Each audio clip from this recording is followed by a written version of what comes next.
Πρωτόκολλα για απειλές κατά υγείας και ζωής είναι κατά τη γνώμη μας απαραίτητα, μιας και προσφέρουν την δυνατότητα προετοιμασίας για τυχόν συμβάν. Είναι καλό να ξέρει κάποιος πώς να αντιδράσει σε στιγμές ανάγκης. Όπως οι περισσότεροι άνθρωποι δεν κάνουν και πολλά για αυτό. Μήπως επειδή δεν έχουν υπόψη ή διδαχθεί τα πρωτόκολλα για απειλές κατά υγείας και ζωής. Συχνά έχω την ευχαρίστηση να γνωρίζω άνδρες και γυναίκες που με ρωτούν με ενδιαφέρον πώς πρέπει να αντιδρούν στις απειλές και πώς να τις αντιμετωπίσουν αποτελεσματικά. Το γνωστό τι πρέπει να κάνω αν. Δεδομένου ότι αυτές οι περιπτώσεις έχουν γίνει πολύ πιο τακτικές τα τελευταία χρόνια, μπορώ να υποθέσω ότι ο λόγος για αυτό είναι ότι αισθάνονται πιο έντονη απειλή από ό,τι στο παρελθόν. Ή τουλάχιστον έχουν περισσότερη γνώση των κινδύνων που έχουν αναπτυχθεί στην κοινωνία μας.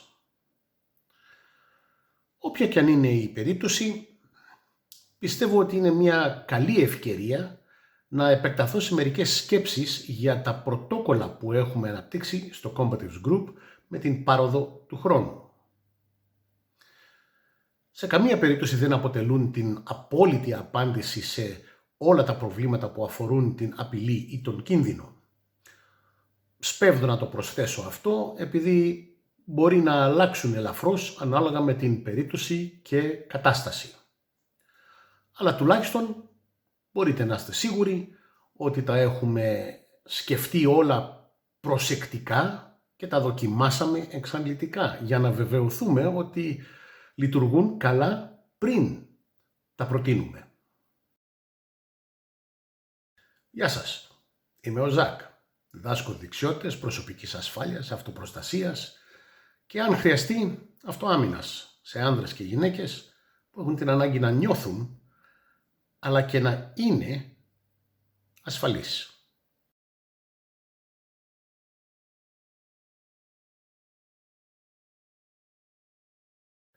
Η συντριπτική πλειοψηφία των γυναικών έχουν μικρότερη σωματική διάπλαση από εκείνη των ανδρών.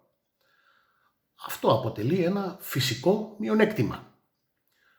Μερικές φορές οι γυναίκες και οι άνδρες που με πλησιάζουν και μου κάνουν ερωτήσεις σχετικά με την αυτοάμυνα έχουν τις δικές τους ιδέες για το πώς να ασχοληθούν με φυσικές απειλές και επιθέσεις.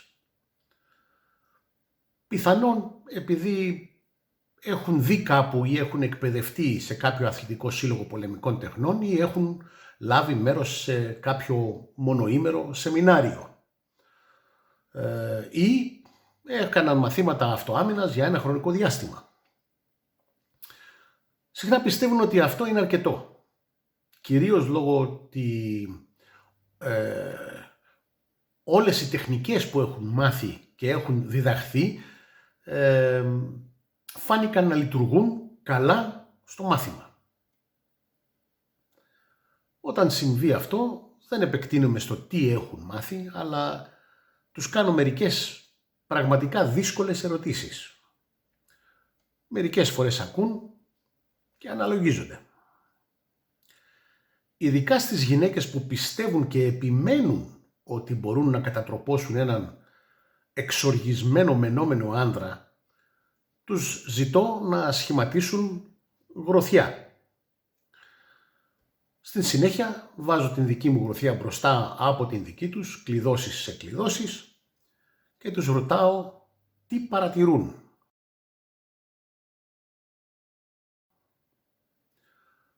Αμετάβλητα παρατηρούν ότι η γροθιά τους είναι πολύ μικρότερη από την δική μου και πολύ πιο λεπτοκαμωμένη.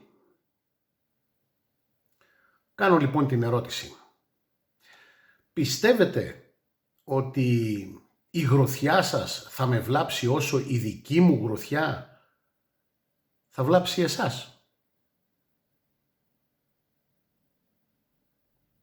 δεν έλαβα ποτέ καμία άλλη απάντηση εκτός από όχι. Να θυμηθούμε ότι αυτή είναι η περίπτωση που αφορά την συντριπτική πλειοψηφία των γυναικών. Προσθέστε σε αυτήν την απλή φυσική διαφορά την μεγαλύτερη ανδρική μυϊκή μάζα, καθώς και ότι η επίθεση θα ασκηθεί με οργή και με ακραία βία και ενδεχομένως ένοπλη ακραία βία. Και αυτό που βλέπουμε είναι η τρομακτική ομή πραγματικότητα. Για όσες αρνούνται να αποδεχθούν αυτήν την αλήθεια, ελπίζω να μην χρειαστεί να την αντικρίσουν ποτέ. Θυμηθείτε όμως το περιστατικό στα γλυκά νερά στις 11 Πέμπτου του 2021. Υποτίθεται ότι η κοπέλα ήξερε πολεμικές τέχνες. Κατά την ταπεινή μου γνώμη, δεν υπάρχει κανένας τρόπος να νικήσει κάποιος την φυσική. Να συνεργαστεί, ναι. Και αν προσθέσουμε τους βιολογικούς παράγοντες στα γεγονότα, μια εντελώς διαφορετική άποψη αναδύεται από αυτήν της ισχυρογνωμοσύνης. Μια που είναι πραγματική. Αυτός είναι ο λόγος που ακούμε για ξυλοδαρμούς της συζύγου και όχι ξυλοδαρμούς του συζύγου. Δεν είναι ότι οι ξυλοδαρμοί του συζύγου δεν έχουν γίνει ποτέ, αλλά τα συντριπτικά περισσότερα στατιστικά στοιχεία αναφέρουν περιπτώσεις γυναικών που ξυλοκοπήθηκαν αλίπητα, μερικές φορές μέχρι θανάτου. Αυτό δεν περιορίζεται στην ενδοοικογενειακή βία. Ιστορίες για γυναίκες που βιάστηκαν, ληστεύτηκαν και ξυλοκοπήθηκαν μέχρι θανάτου είναι πάμπολες. Η αλήθεια είναι ότι πέρα από κάποιους παράγοντες που έχω αναφέρει σε άρθρα στο παρελθόν, η βία είναι πολύ συχνά και τυχαίο θέμα στατιστικής. Ένα πραγματικό πρόβλημα που έχουν οι άνθρωποι, ειδικά οι γυναίκες, είναι ότι παρότι έχουν φοβίες, κατά κανόνα οι περισσότεροι δεν πιστεύουν ότι κάτι όπως μια βίαιη επίθεση μπορεί να συμβεί και στους ίδιους. Οι άνδρες έχουν ακόμη περισσότερο αυτήν την άποψη. Είναι γεγονός ότι έχουν την τάση να ισχυρίζονται ότι δεν έχουν θέματα αμφιβολίας, φόβου και ανασφάλειας. Τουλάχιστον έτσι δηλώνουν οι περισσότεροι. Όταν πρόκειται για την αντιμετώπιση επίθεσης στον δρόμο, δηλώνουν πιο σίγουροι για την φυσική τους ικανότητα αντιμετώπισης της βίας. Συχνά αυτή είναι μια εσφαλμένη ψευδαίσθηση. Το κύριο πρόβλημά τους είναι ότι στις περισσότερες φορές νομίζουν ότι μπορούν να κάνουν περισσότερα από ό,τι πραγματικά μπορούν. Η υπερβολική σιγουριά των ανδρών όσον αφορά την ικανότητά τους σε θέματα βίας μπορεί να τους σκοτώσει εξίσου γρήγορα με τα σωματικά μειονεκτήματα των γυναικών. Τα συντριπτικά στατιστικά στοιχεία που έχουν συγκεντρωθεί όλα αυτά τα χρόνια παγκοσμίως δείχνουν ότι οι άνδρες είναι πολύ πιθανότερο να σκοτωθούν σε πράξεις βίας από τις γυναίκες. Περίπου 35% παραπάνω. Είναι λοιπόν σαφές ότι είναι σοφός ο άνθρωπος που μαθαίνει να προστατεύει τον εαυτό του. Σημειώστε ότι είπα προστατεύει, όχι κυκλοφορεί έτοιμος να παίξει ξύλο στους δρόμους. Αυτό δεν σημαίνει απαραίτητα ότι πρέπει να γίνουμε όλοι εμπειρογνώμονες στην μάχη σώμα με σώμα. Κατά τη γνώμη μας στο Competence Group, μαθαίνοντας τα πρωτόκολλα της αυτοπροστασίας που διδάσκουμε, σε κάθε πρόθυμο να μάθει άνθρωπο, αρκεί στις περισσότερες περιπτώσεις. Κατ' εμέ, η άγνοια σε θέματα ζωής και θανάτου δεν είναι ευτυχία. Και το να είμαστε έξυπνοι είναι καλύτερο από το να είμαστε μεγαλόσωμοι, δυνατοί ή σκληροί.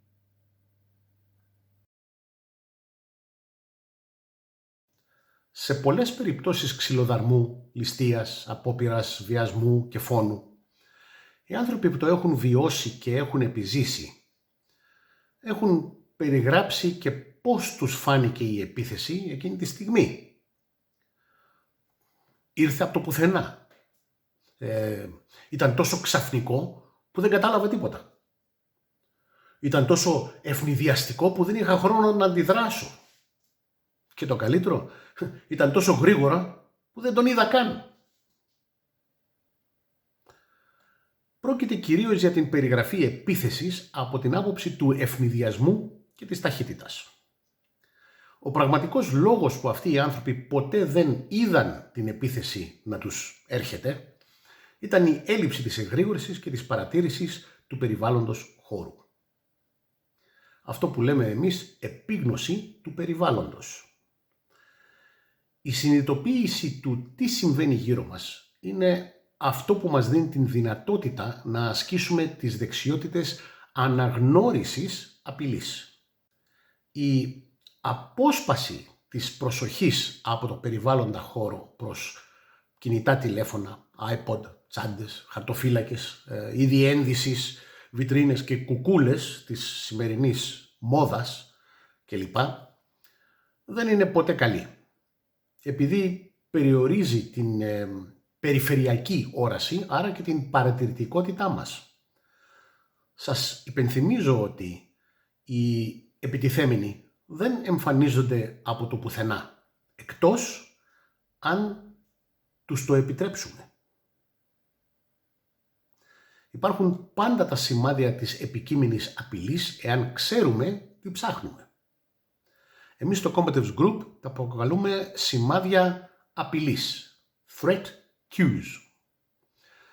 Αυτά είναι σημάδια της γλώσσας του σώματος που οι άνθρωποι εμφανίζουν εν αγνία τους, τα οποία στις περισσότερες περιπτώσεις που μας κινούν υποψίες ή τουλάχιστον θα μας πούν ότι κάτι ετοιμάζουν.